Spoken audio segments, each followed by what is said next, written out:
రక్షించబడిన వారు, మారు మనసు పొందిన వారు, సంఘంలో చేర్చబడిన వారు, క్రీస్తుతో ఐక్యము కలిగిన వారు అని అర్థం. సహోదరులారా, యేసయ్య రాకడకు సంబంధించిన విషయాలు చెబుతున్నాడు. ఆ కాలములను గూర్చియు ఆ సమయములను గూర్చియు మీకు వ్రాయనక్కరలేదు. ఏ కాలాలు, ఏ సమయాలు ఇవి?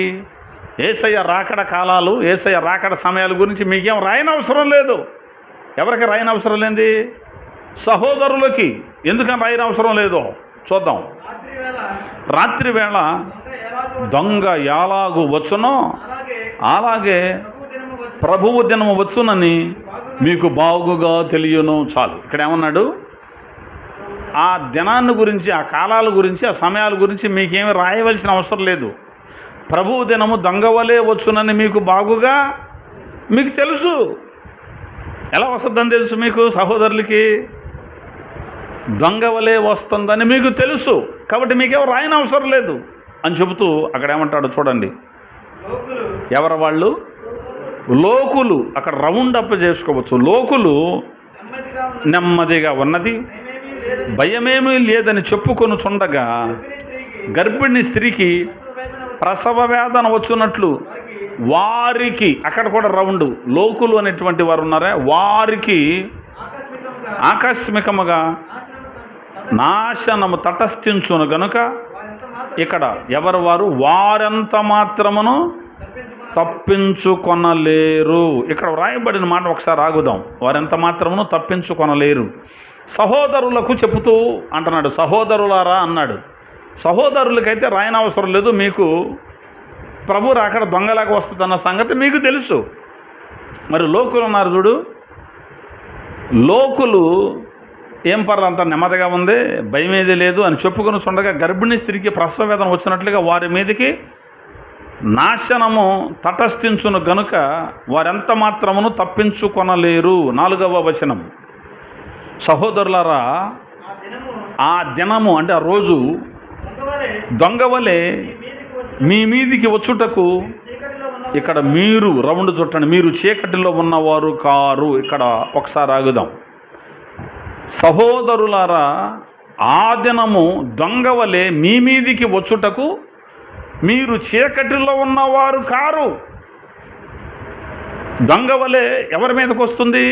ప్రభు రాకడపు దినం లోకుల మీదకి, మీ మీదకి కాదు అంటున్నాడు. దొంగవలే మీ మీదకి రాదు. ఎందుకని? మీరు చీకటి సంబంధులు కాదు కదా. మీరు చీకటి సంబంధులు కాదు. మీరందరూ వెలుగు సంబంధులను, పగటి సంబంధులనే ఉన్నారు. మనం రాత్రి వారము కాము, చీకటి వారము కాము. చాలు. ఇంకా ఆ అధ్యయనం చదివితే మనకు చాలా విషయాలు మనకు దొరుకుతాయి. కాబట్టి ప్రభువు రాకడ దొంగవలే వస్తుందంటే వస్తుంది. ఎవరి మీదికి? లోకుల మీదికి. దొంగవలే రాదు. ఎవరి మీదికి? సహోదరుల మీదికి, వెలుగులో ఉన్న వారి మీదికి. దేవునికి మహిమ కలుగునగాక. రక్షణ పొందిన మన మీదకి ప్రభు దినం దొంగవలే రాదు. ఎందుకంటే దొంగవలే వస్తుందన్న సంగతి మనకు తెలుసు. అయితే ఆ దినం ఎప్పుడు అనేటువంటిది ఒక్కటే తెలియదు. కానీ ఆ కాలాలు, ఆ సమయాలు మీకేం రాయనవసరం లేదన్నడా? ఆ కాలాలు, సమయాలు ఎందుకు రాయనవసరం లేదు? చెప్పేశాడు ఆ సంగతి ముందే. అందుకే మళ్ళీ రాయనవసరం లేదు మీకు అని అర్థమవుతుందా నా పాయింట్? ఇక్కడ ఏమన్నాడు? సహోదరులారా, ఆ కాలములను గురించి, ఆ సమయములను గురించి మీకు రాయనక్కర్లేదు. ఎందుకు రాయనక్కర్లేదు మీకు? దొంగవలే వస్తాడన్న సంగతి మీకు తెలుసుగా. దొంగవలే వచ్చేది లోకుల మీద కానీ మీకు తెలుసుగా, మీ మీద కాదని మీకు తెలుసుగా. ఆ దినం ఎప్పుడో తెలియదు అంతే. కానీ ఆ కాలాలు, సమయాలు మీకు తెలుసు. ఇప్పుడు ఎవరు చేస్తాడు అంటున్నారు కదా కొంతమంది. పెద్ద పెద్ద సేవకులు అనబడిన వాళ్ళు కూడా కొన్ని వీడియోలు చూపిస్తున్నారు. ఇట్లా అయ్యగారు కూర్చొని వాక్యం చెప్తుంటే పట్ పట్ పట్ మాయమైపోతున్నారు. చూసారా? అలాగే ఉంటుంది. ఇప్పుడు వస్తే నీ పరిస్థితి ఏంటంటున్నారు. ఇప్పుడు ఎందుకు వస్తాడండి? అంటే వాళ్ళు వస్తే లేఖనాలు ఒప్పుకుంటాయా? చూద్దాం ఆ మాట కూడా. విషయంలోకి వెళ్ళిపోదాం. తెస్సలోనికైలకు రాసినటువంటి 2వ పత్రిక 2వ అధ్యాయం 1 నుంచి 4 వచనాలు ఒక్కసారి చూడడం మంచిది.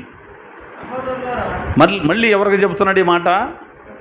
సహోదరులకే, సహోదరులారా, ప్రభువు దినం ఇప్పుడే వచ్చి ఉన్నట్టుగా ఆత్మ వలననైనను మాట వలననైనను మా యొద్ద నుండి వచ్చినదని చెప్పిన పత్రిక వలననైనను ఎవడైనను చెప్పిన ఎడల మీరు త్వరపడి చంచల మనస్కులు కాకుండవలెననియు బెదరకుండవలెననియు మన ప్రభువైన యేసుక్రీస్తు రాకడను బట్టియు మనము ఆయన యొద్ద కూడుకునుటను బట్టియు మిమ్మల్ని వేడుకొనుచున్నాను. ఒకసారి ఆగుదాం. ఇక్కడ ఏమన్నాడు? ప్రభు రాకడ గురించి, ప్రభు దినం ఇప్పుడే వచ్చినట్టుగా ఆత్మ వలనైనా మాట వల్ల అయినా మా యొద్ద నుండి వచ్చిందని చెప్పిన పత్రిక వల్ల అయినా ఎవడైనా చెప్తే మీరు త్వరపడి చంచల మనస్కులు అవ్వద్దు. చంచల మనస్కులు అంటే, చంచలం అంటే ఒక స్థిరం లేనిదని అర్థం. అరే నిజమేనా, వచ్చేసేస్తున్నాడేమో ఇప్పుడే, అదిగో అక్కడ ఉన్నాడు అనుకుంటా, ఇదిగో క్రీస్తు ఎక్కడ ఉన్నాడు అనుకుంటా, అదిగో దగ్గరకు వచ్చాడు అనుకుంటా, అదిగో క్రీస్తే బ్రహ్మం అంట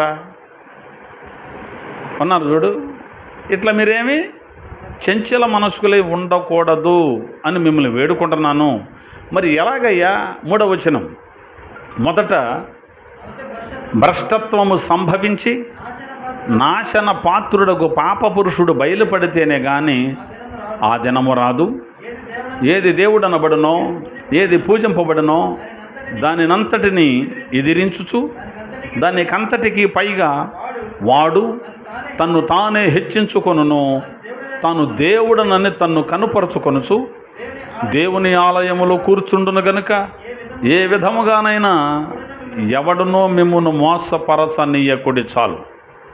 మొదట భ్రష్టత్వము సంభవించి నాశన పాత్రుడకు పాప పురుషుడు బయలుపడితేనే కానీ ఆ దినము రాదు. ఏ దినం? ప్రభువు దినం, ప్రభు 2వ రాకడపు దినం. ఆ రోజు ఎప్పుడు వస్తుందట? మొదట భ్రష్టత్వము సంభవించి నాశన పాత్రుడకు పాప పురుషుడు బయలుపడాలి. వాడు బయలుపడి ఏం చేస్తాడు? ఏది దేవుడు అనబడునో, ఏది పూజింపబడునో దానంతటికి పైగా వాడు హెచ్చించుకొని దేవాలయంలో కూర్చొని నేను దేవుణ్ణి అని చెప్పుకుంటాడు. వీడిని యాంటీ క్రైస్ట్ అంటారు. అంతి అబద్ధ ప్రవక్త, అంతి అబద్ధ క్రీస్తుడు, అంతి అబద్ధ క్రీస్తు అంటాం చూడు. వాడు బయలు పడితేనే కానీ ఆ దినము రాదు. వాడు రావాలి, వాడు బయలుపడాలి. అప్పుడు ఏమొస్తుందట అమ్మ? ఏమొస్తుంది? ప్రభువు దినం వస్తుంది. మరి ఇప్పుడే వచ్చేస్తుందంటే ఆడు బయలుపడ్డా? ఆడు ఎలా బయలుపడతాడు? వాడు రాక ఎలా ఉంటుంది? బైబిల్ గ్రంథం చెబుతుందిగా చాలా స్పష్టంగా వాడిని గురించినటువంటి సంగతులు. ఆడు కాదు దొంగలాగా వచ్చేది, వాడు వచ్చేదో మనందరికీ తెలుసుద్ది. యాంటీ క్రైస్ట్ అనేవాడు వచ్చేదో మనందరికీ తెలుసుద్ది. వాడు వస్తాడు, నేనే క్రీస్తునని చెప్పుకుంటాడు. వాడు వస్తాడు, నేను దేవుణ్ణని చెప్పుకుంటాడు. వాడు వస్తాడు, నేను మెస్సియానని చెప్పుకుంటాడు. వాడు వస్తాడు, వాడు అధికారాన్ని చేజెక్కించుకుంటాడు. మీకు విషయం చెబుతాను. ఈ విషయాలు రెఫరెన్సులు చదివించుకుంటూ వెళితే బాగానే ఉంటుంది, కానీ టైం చాలదు కాబట్టి నేను ఒక స్టోరీ లాగా చెబుతాను. మీకు కొన్ని విషయాలు చెబుతాను, జాగ్రత్తగా విందాం. దానియేలు గ్రంథంలో 9వ అధ్యాయంలో చివరి భాగాల్లో యెరూషలేముకి దానికి సంబంధించినటువంటి ఆ ప్రాంతానికి దేవుడు ఒక 70 వారాలు నియమించాడు. 70 వారాల క్యాలెండర్ అంటారు దీన్ని. 70 వారముల చరిత్ర అంటారు. వారము అంటే 7 రోజులు కాదు, 7 సంవత్సరాలు బైబిల్ని బట్టి. ఒక 70 వారాలు విధించాడు. ఈ 70 వారాలు పూర్తయ్యేసరికి మొత్తం కూడా స్మాష్ అవుతుంది. ప్రభువుల వారు వచ్చి ఏలుబడి చేసేస్తాడు. 70వ వారం పూర్తయ్యేసరికి యేసయ్య రాజ్యం ఈ భూమి మీద స్థాపించబడుద్ది. అది లెక్క. ఆ 70 వారాలు ఎప్పుడు మొదలుపెట్టాడు అంటే క్రీస్తు పూర్వం 400లో దాదాపుగా ఆ సంవత్సరంలో, ఆ సంవత్సరాలు కూడా ఉన్నాయి నా దగ్గర, నేను ఇక్కడ దీంట్లోనైతే రాయలేదు. అర్థహస్త అనేటువంటి ఆయన నిలబడి చేశాడే ఆ టైంలో. మీ దగ్గర ఏమైనా ఉందా అది నేను చెప్పింది ఆ టైమింగ్స్? సరే, మొత్తం మీద దేవాలయాన్ని మీరు కట్టుకోండి అని ప్రవచనం వచ్చినప్పుడు వాళ్ళు వెళ్ళి దేవాలయాన్ని కట్టుకున్నారు. అక్కడికి 6 వారాలు పట్టాయి. అక్కడ నుంచి మెస్సియా లేదా అభిషిక్తుడు యెరూషలేముకి వచ్చేసరికి 62 వారాలు పట్టాయి. 62 6 ఎన్ని? 68 62 వారములను 7 వారాలు, 6 వారాలు కాదు, 62 7 వారాలు, 69 వారాలు.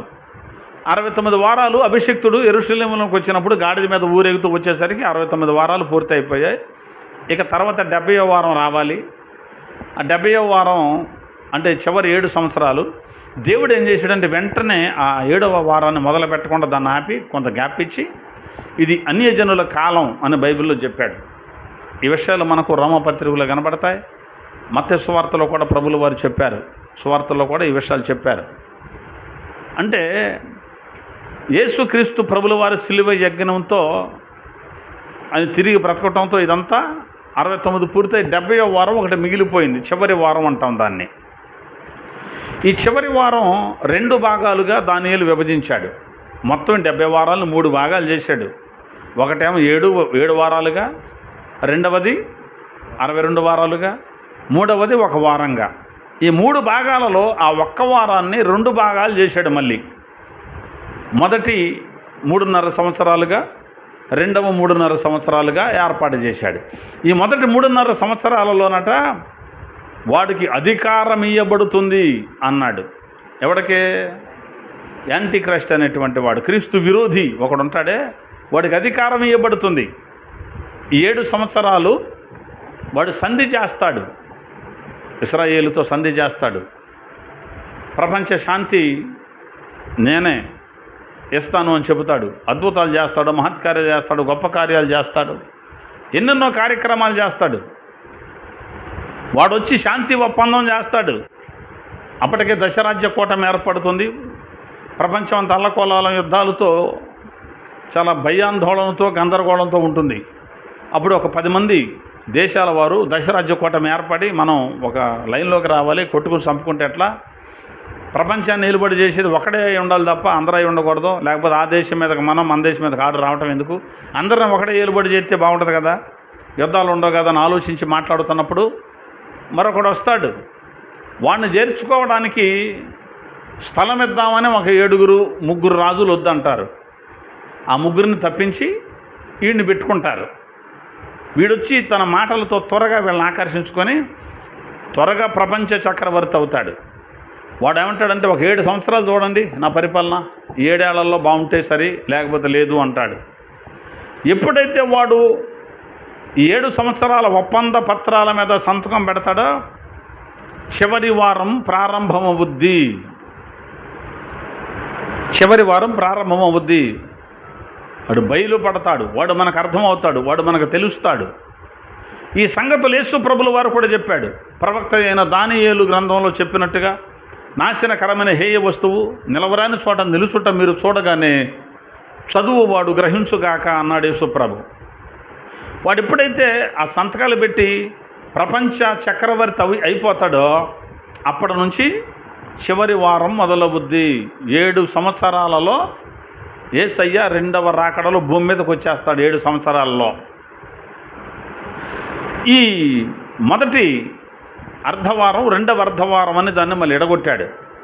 7 సంవత్సరాలకు ఒప్పందం చేస్తాడు, కానీ అతడి అర్ధవారమునకే బలిని నైవేద్యమును నిలిపివేయును అన్నాడు దానియేలు గ్రంథంలో. 3.5 సంవత్సరాలే పరిపాలన చేస్తాడు. ఆ 3.5 సంవత్సరాలు వాడు పరిపాలన చేసేటప్పుడు 666 ముద్ర అప్పుడే ప్రవేశపెట్టబడుద్ది. భూమి మీదకి శ్రమలు వస్తాయి. అప్పుడు ఆ శ్రమలలో సంఘం కూడా భూమి మీదే ఉంటుంది. ఆ శ్రమల్లో సంఘం కూడా భూమి మీదే ఉంటుంది. చాలామంది అన్నారు సంఘం ఎత్తబడిన తరువాత వాడు వస్తాడు 666 ముద్ర వేస్తాడు అని చెబుతున్నారు. సంఘం వెళ్ళిపోయిన తర్వాత వాడు ఎవడికేస్తాడు 666 ముద్ర? కాదండి, కొంతమంది మిగిలిపోతారు దేవుని పిల్లలు అని చెబుతున్నారు. అసలు వచ్చేదే పరిశుద్ధులతో యుద్ధం చేయడానికి, పరిశుద్ధులతో యుద్ధం చేయడానికి వస్తున్నాడు. కొంతమంది మిగిలిపోతారు అన్నారా? మిగిలిపోతారని బైబిల్ ఎక్కడ లేదు. అపోస్తుడైన పౌలు చెబుతాడు, క్రీస్తు వచ్చినప్పుడు ఆయన వారు బ్రతికింపబడుదురు అని రాస్తాడు. కొరింథీయులకు రాసిన మొదటి పత్రిక 15వ అధ్యాయం 23వ వచనంలో క్రీస్తు వచ్చినప్పుడు ఆయన వారు బ్రతికింపబడతారు. కొంతమంది వదిలిపెట్టబడతారు అంటే మళ్ళీ వీళ్ళెప్పుడు బ్రతికి మళ్ళీ వెళ్ళాలంటే మళ్ళీ ఆయన రావాలి. అసలు ఆయన వచ్చేటప్పుడు ఏం మోగుద్ది? కడబోరం రోగుద్ది. కడబోరం రోగినప్పుడు ఆయన వారంతా వెళ్ళిపోతారు. కొంతమంది వదిలిపెట్టబడితే మళ్ళీ వీళ్ళు ఎత్తబడడానికి మళ్ళీ బోర మోగాల, మళ్ళీ మోగితే ఇంత మోగిందేంటి? కడబోర అవ్వదు కదా. క్రీస్తు వచ్చినప్పుడు ఏం జరుగుతుంది? ఆయన వాళ్ళు బ్రతికించబడతారు, వెళ్ళిపోతారు అంతే. అయితే మొదటి 3:30లో మాత్రం 666 ముద్ర వేసే సమయానికి మాత్రం సంఘం భూమి మీదే ఉంటుంది. ఆ 3.5 సంవత్సరాలు పూర్తయ్యేసరికి, వాడి పరిపాలన 3.5 సంవత్సరాలు పూర్తయ్యేసరికి మహాశ్రమలు వస్తాయి. ఆ రోజుల్లోనే 2 ప్రవక్తలు ప్రకటింపజేస్తారు. 2 ప్రవక్తలు కూడా మొదటి 3.5లోనే వారు ప్రకటన చేసేది. వీడు అబద్ధ క్రీస్తు, వీడిని నమ్మొద్దు అని వాళ్ళు ప్రకటన చేస్తుంటారు. ఇశ్రాయేలీలోనే ఒక ప్రవక్త వచ్చి వీడే నిజమైన క్రీస్తు అని వాడు చెబుతుంటాడు. ఈ మొదటి 3.5 సంవత్సరాలు ఈ సంభవాలు జరుగుతూ ఉండగా, సంఘం కూడా శ్రమల్లో ఉంటూ ఉండగా ఏం చేస్తాడంటే వీడు దేవాలయంలోకి వెళ్ళి కూర్చుంటాడు. నేను దేవుడిని బలిని నైవేద్యమును నిలిపివేయును అన్నాడు. ఇందాక మనం చదివిగా మొదట భ్రష్టత్వం సంభవించి నాశన పాత్రుడు పాప పురుషుడు బయలుపడతాడు. వాడు దేవాలయంలో కూర్చుంటాడు. దానియేలు చెప్పినట్టు బలి నైవేద్యం యథావిధిగా జరుగుతున్నదో నిలిపేస్తాడు. ఇప్పుడు యెరూషలేములో దేవాలయం లేదు, ఇంకా బలి నైవేద్యాలు ఇంకా జరగట్లా. అంటే త్వరలో దేవాలయం కట్టాలి, బలి నైవేద్యాలు అర్పిస్తూ ఉండాలి, ఇవన్నీ జరగాలి. అప్పుడు వస్తాడు ఆయన. సరే, 2వ అర్ధవారానికి వీడికి ఫవర్ పోద్ది. మొదటి అర్ధవారం ఎప్పుడైతే పూర్తవుతుందో, అర్ధవారం అంటే 3.5 సంవత్సరాలు, 1260 దినాలు, 42 నెలలు అని బైబిల్లో వ్రాయబడింది. ప్రకటన గ్రంథం 13:5-7లో 42 నెలలు కాలం వాడు ఏలుబడి చేస్తాడు అని రాసుంది. మరలా 2వ 42 నెలల్లో 12వ అధ్యాయం 6వ వచనం ప్రకటన గ్రంథంలో సూర్యుని ధరించిన స్త్రీ ఉంది, ఆవిడ దాచబడింది, పోషించబడటానికి ఆవిడకు ఒక స్థలం ఏర్పాటు చేయబడిందని 2వ అర్ధవారాన్ని గురించి వ్రాయబడింది. అంటే 2వ అర్ధవారంలో ఇశ్రాయేలీలు దాచబడతారు, ఇక్కడే ఉంటారు, ఎత్తబడరాళ్ళు, వాళ్ళు దాచబడతారు. ఈ యాంటీ క్రైస్ట్ కనబడకుండా దాచబడతారు. అంటే సంఘం ఎత్తబడిపోయిన తరువాత, అంటే కడబూరం రోగినప్పుడు, సంఘం ఎత్తబడినప్పుడు ఈ భూమి మీద ఉన్నటువంటి వాళ్ళు ఇశ్రాయేలీలు దాచబడతారు. మిగిలిన జనాంగం మీదకు దేవుని ఉగ్రత వస్తుంది. ఉగ్రతలో సంఘం ఉండదు, శ్రమలలో సంఘము ఉంటుంది. ఏమండి ఎలా చెబుతారు మీరు? ఎంత ఇదిగా ఎట్లా చెప్పగలుగుతారు సంఘం ఉండదో? అదే సంఘం ఉంటుంది అని. దేవుడు తన సంఘాన్ని శ్రమల్లో ఎందుకు ఉంచుతాడు?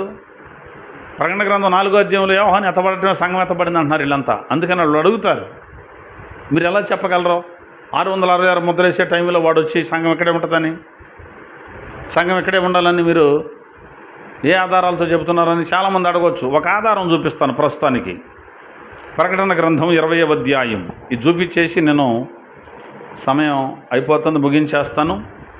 ప్రకటన గ్రంథం 20వ అధ్యాయంలోనికి వెళదాం ఒకసారి. 4-5 వచనాలు చూడండి. అంతట సింహాసనములను చూచి తిని వాటి మీద ఆసీనులై ఉండు వారికి విమర్శ చేయుటకు అధికారం ఇయ్యబడెను. మరియు ఇది గమనించాలి, క్రూర మృగమునకైనను దాని ప్రతిమకైనను నమస్కారము చేయక తమ నొసళ్ళ యందు కానీ చేతుల యందు కానీ దాన్ని ముద్ర వేయించుకొనని వారిని యేసు విషయమై తామిచ్చిన సాక్ష్యము నిమిత్తమును దేవుని వాక్యము నిమిత్తమును శరఛేదనము చేయబడిన వారి ఆత్మలను చూచి తిని వారు బ్రతికిన వారై 1000 సంవత్సరములు క్రీస్తుతో కూడా రాజ్యము చేసిరి. ఆ 1000 సంవత్సరముల గడచు వరకు కడమ మృతులు బ్రతుకలేదు. ఇది మొదటి పునరుద్ధానము. చాలు. పునరుద్ధానాలు రెండు. ఈ పునరుద్ధానాన్ని గురించి చెప్పాలంటే మళ్ళీ ఇంకో సబ్జెక్ట్ చెప్పుకోవాలి. సింపుల్గా చెబుతున్నాను. పునరుద్ధానాలు రెండు. అయితే ఇక్కడ ఏం చెప్తున్నాడంటే, క్రూర మృగానికి కానీ దాని ప్రతిమకు కానీ నమస్కారం చెయ్యక, చేతుల యందు కానీ నొసళ్ళ యందు కానీ దాని ముద్రను వేయించుకొనక, యేసు విషయమై వాక్యము విషయమై ఎవరైతే సాక్ష్యం ఇచ్చారో ఆ సాక్ష్యం ఇచ్చినటువంటి వారి తలలు చిరచ్ఛేదనం, అంటే వారి తలలు నరకబడ్డాయి. ఎందుకు నరకబడ్డాయి? వాక్యం నిమిత్తం సాక్ష్యం ఇచ్చారట, యేసును గురించి సాక్ష్యం ఇచ్చారట, కుడి చేతి మీద కానీ నొసళ్ళ మీద కానీ దాని ముద్రను వేయించుకోలేదట. అందుకు వాళ్ళు తలకాయ నరికి చంపబడ్డారు. ముద్ర వేసే టైంలో ఉన్నారు వీళ్ళు, మాకొద్దు అన్నారంట వీళ్ళు.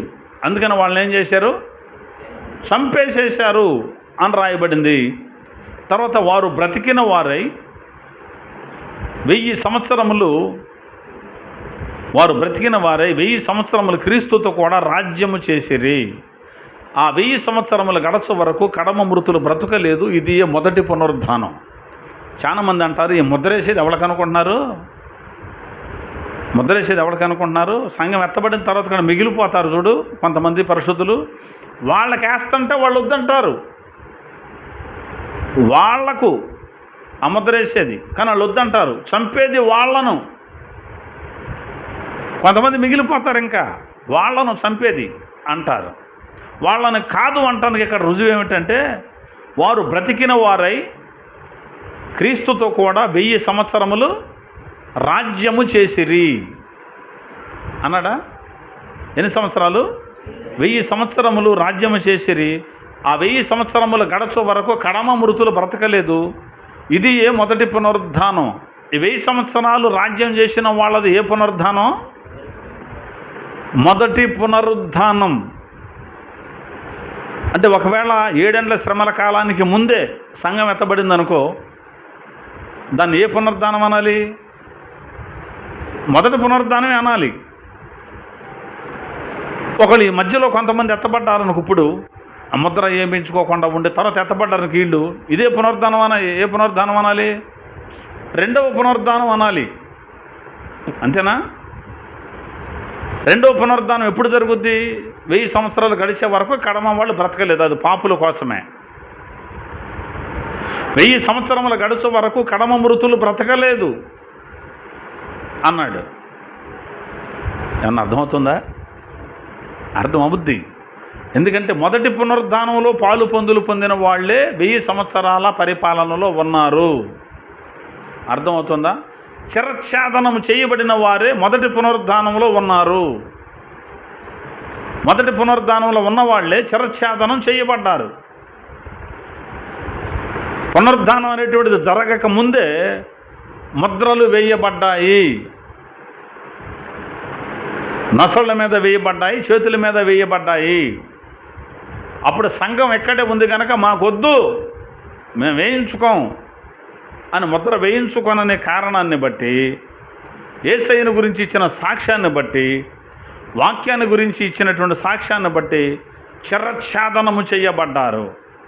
అంటే వాడు వచ్చి చంపేస్తాడు కొంతమందిని. వాడు వచ్చే టయానికే సంఘం ఎత్తబడుతుంది అన్న బోధ అబద్ధపు బోధ. ఆ బోధ అబద్ధమే. అంటే వాడు రావాలి, వాడు ప్రత్యక్షం అవ్వాలి, వాడు కనబడాలి, వాడికి 7 సంవత్సరాలు సంధి చేయబడాలి, వాడు ఒక 3.5 సంవత్సరాలు మాత్రమే ఏలుబడి చేయాలి, అప్పుడు ప్రభువు రాకడ వస్తుంది. అంతే తప్ప నేడు రేపు వచ్చేస్తుంది అంటారేమిటి? ఎవరు వస్తే నీ పరిస్థితి అంటారేమిటి? ఏ కారణాన్ని బట్టి వాళ్ళ రాకడ వస్తుంది? ఆ సంభవాలు త్వరలో జరుగుతాయి అని మనకు అర్థమవుతుంది. అవి జరుగుతున్నప్పుడు ఆ మొదటి 3.5 సంవత్సరాలు వాడికి అధికారం ఇవ్వబడింది కదా, ఆ మొదటి 3.5 సంవత్సరాలు అయిన తర్వాత రాకడ వస్తుంది. అది ఏ రోజో మనకు తెలియదు. ఆ సమయం ఏదో, ఆ గడి ఏదో, రాత్రి వేళ వస్తాడో, మధ్యాహ్నం వస్తాడో, పట్టపగలు వస్తాడో లేకపోతే పొద్దుటే వస్తాడో ఆ రోజు మనకు తెలియదు, అంతే తప్ప ఇవాళ వస్తాడా రేపు వస్తాడని కాదు. వాడు బయలుపడాలి, యాంటీ క్రైస్ట్. వాడు వచ్చి 3.5 సంవత్సరాలు మాత్రమే పరిపాలన చేయాలి. 7 ఏళ్లకు సంధి చేస్తాడు కానీ 3.5 ఏళ్ళు పరిపాలన తరతో చేస్తారండి. ఎవడరా నీ పరిపాలన, నీ పరిపాలన ఏంటి, నువ్వేంటి అని నన్ను తీసి పక్కన పెట్టేస్తారు. అప్పుడు ప్రభువు రాకడ వస్తుంది. అప్పుడు పరిశుద్ధులంతా ఎత్తబడతారు, పాపులంతా విడవబడతారు. అప్పుడు ఇశ్రాయేలీయులు ఉంటారు భూమి మీద. మరి వాళ్ళకేమైనా ముద్రేస్తాడా అంటే ఇశ్రాయేలీలకి రక్షణ ఉంది. తర్వాత 7 ఏళ్ళు పూర్తయిన తర్వాత ప్రభు మనందరూ అంట పెట్టుకుని వస్తాడు చూడు, అప్పుడు వీళ్ళు రక్షించబడతారు భూమి మీదే ఉండి. కాకపోతే వీళ్ళు మిస్ అయింది ఏంటంటే పెండ్లి విందే మిస్ అవుతారు. అయితే ఈ ఇశ్రాయేలీలు వాళ్ళకి వేస్తాడమనంటే ముద్ర అంటే వాళ్ళకేసే అవకాశం లేదు. వాళ్ళు 1260 దినములు దాచబడుటకు, వారిని పోషించుటకు వారికి ఒక స్థలం ఏర్పాటాయను అన్నాడు. వాళ్ళు మనుషులకి ఎవరో కనపడరు, సపరేట్గా దాచబడతారు. ఉండది పాపులే, వాళ్ళ మీదకి ఉగ్రత దిగి వస్తుంది. కానీ ఇశ్రాయేలీలు ఇక్కడే ఉండి మారు మనసు పొందుతారు. అప్పుడు అర్థమవుతుందా? కాబట్టి వీళ్ళు ఏంటంటే పెండ్లి విందును కోల్పోతారు. అందుకే గొర్రె పిల్ల పెండ్లి విందుకు పిలువబడిన వారు ధన్యులు. పిలువబడ్డ వాళ్ళంతా వెళ్తారు, పిలువబడిన వాళ్ళు ఇక్కడ ఉండిపోతారు, పరిశుద్ధులే, కానీ దాచబడతారు. కాబట్టి ప్రభువు రాకడ దొంగవలి వస్తుందని ఇవాళ వస్తుందేమో రేపు వస్తుందేమో అన్నది అబద్ధం. వాడు బయలుపడకుండా ప్రభు దినము రాదు. వాడు బయలుపడే రోజులు దగ్గరకు వచ్చాయి. ఏళ్ల మీద లెక్కట్టవచ్చు, సంవత్సరాలు ఇక ఏళ్ల మీద లెక్క పెట్టవచ్చు. ప్రపంచం గలిబిలవుద్ది, యుద్ధాలు జరుగుతాయి, ఇవన్నీ జరుగుతాయి. ప్రభువా శాంతి దయచేయి, ప్రభువా సునామీ రాకుండా చేయి, ప్రభువా యుద్ధాలు రాకుండా చేయి, ప్రభువా అవి రాకుండా చేయి. నువ్వు ఎంత ప్రార్థన చేసినా కానీ వస్తానే ఉంటాయి. ఎన్ని వస్తాయి రావా? నువ్వు ప్రార్థన చేసేవో నా ఆగిపోతాయి ఏంటి? యుద్ధాలు జరగకుండా చేయి అను, ఏపాటు ఆగు తీసుకొద్దాం. దేవుడే వస్తాయని చెప్తుంటే వద్దని నువ్వు ఎవరు అంటానికి నేనెవరినే? అయ్యా నీ చిత్తాన్ని జరిగించని చేయాలి, కొంతమందిని రక్షించని చేయాలి. రక్షించని కూడా కాదు, రక్షణలోకి తేటానికి మనం నాకు శక్తినివ్వని ప్రార్థన చేయాలి, అంతే తప్ప ప్రభు వాళ్ళని రక్షించు, ప్రభు వాళ్ళని రక్షించు అంటే ఎన్నిసార్లు రక్షిస్తాడు ఆయన? అందరిని ఒకసారి వచ్చి రక్షించాడు కదా. రక్షించు కాదు, నేను రక్షిస్తాను, నాకు బలమియ్యాను, నీకు శక్తిని ఇస్తాడు, పంపిస్తాడు, నువ్వు వెళ్ళి వాక్యం చెప్పి రక్షించు. అది ఆయన రక్షిస్తాడు. ఆయన నువ్వే రక్షించంటే మనం ఏం చేస్తాం? తిని కూర్చుంటామేంటి? రక్షించేది మనమే ఇప్పుడు ఆయన వాక్యాన్ని చెప్పి. కాబట్టి ప్రభువు చెప్పినట్టుగా అన్నీ జరుగుతాయి, అన్నీ వస్తాయి. ఆ యాంటీ క్రైస్ట్ వచ్చి టైం దగ్గర పడింది. ఆ యాంటీ క్రైస్ట్ వాడు వచ్చి సంఘాన్ని హింస పెడతాడు. చిరచ్ఛేదనం, కొంతమందిని హతసాక్షుల లిస్టులో ఉన్న వాళ్ళను చిరచ్ఛేదనం చేసేస్తాడు. మరి కొంతమంది 3.5 సంవత్సరాలు అద్భుతంగా పోషించబడతారు. ఆ 3.5 సంవత్సరాలు అయిపోయిన తర్వాత సంఘం మధ్యాకాశానికి మేఘముల మీద ఎత్తబడుతుంది. అంటే ఆ సమయానికి కడబోర మ్రోగుతుంది. అప్పటికే చనిపోయిన వాళ్ళంతా క్రీస్తునందుండి మృతులైన వారు మొదట లేస్తారు. ఆ రోజున బ్రతికి ఉంటే మనం కూడా వాళ్ళతో కలిసి చచ్చిపోం, కానీ వాళ్ళతో కలిసి మార్పు చెందుతాం, వాళ్ళతో కలిసి వెళ్ళిపోతాం. మహిమ శరీరం దొరుకుని మార్పు చెంది వాళ్ళతో కలిసి వెళ్ళిపోతాం. తర్వాత అక్కడ విందదు జరుగుద్ది. 7వ వారం పూర్తయ్యేసరికి ఈ భూమి మీదకి యేసయ్యతో కలిసి వస్తాం. ఆయన రావడం అది బహిరంగ రాకడ. 3.5 సంవత్సరాల మధ్యలో జరిగేదేమో రహస్య రాకడ. ఆయన ఎవరో కనపడ్డావు, బోర మనకి వినబడుతుంది, అంతే వెళ్ళిపోతాం. 7 ఏళ్ళు పూర్తయ్యేసరికి అక్కడ నుంచి మనల్ని ఎంటబెట్టుకొని వస్తాడు. యెరూషలేములో, ఆ యెరూషలేముకు తూర్పు వైపున ఉన్న ఒలీవల కొండ మీద అడుగు పెడతాడు. ఆ కొండ 2 భాగాలుగా విడిపోతుంది. అక్కడ హర్మెగిద్దోను యుద్ధం జరుగుతుంది. ఆ యుద్ధంలో లక్షల మంది హతులైపోతారు శత్రువులు. రక్తం దాదాపు 350 కిలోమీటర్లు ప్రవహిస్తుంది. ఆ రక్తపు మరకలతోనే యెరూషలేములోనికి ప్రవేశించి సింహాసనాన్ని అధిష్ఠించి ఇదే భూమి మీద 1000 సంవత్సరాలు యేసయ్య పరిపాలన కొనసాగించబోతున్నాడు. ఆ పరిపాలనలో మనము మహిమ దేహములతో ఉందుముగాక. దేవుడు ఆ పరిపాలనలో మనకు అధికారం ఇచ్చునుగాక. ఆ 1000 ఏళ్ల పరిపాలన అయిన తర్వాత మరలా సాతాను తానున్న చెర నుంచి మళ్ళీ విడిపించబడతాడు. అంటే బంధిస్తాడు యేసయ్య వచ్చి, విడిపించబడతాడు. మళ్ళీ చిన్నపాటి యుద్ధం జరుగుద్ది. ఆ యుద్ధం జరిగిన తర్వాత ఈ పాపుల పునరుద్ధానం జరుగుద్ది. ఈ పాపులందరినీ లేపుకెళ్తాడు. అప్పుడు భూమి ఆకాశం పంచభూతాలు మహామికుటమైన వేండ్రంతో లయమైపోతాయి. ఈ పాపులకు అగ్నిగుండం ఏర్పాటు చేశాడు, దాంట్లో పడేస్తాడు.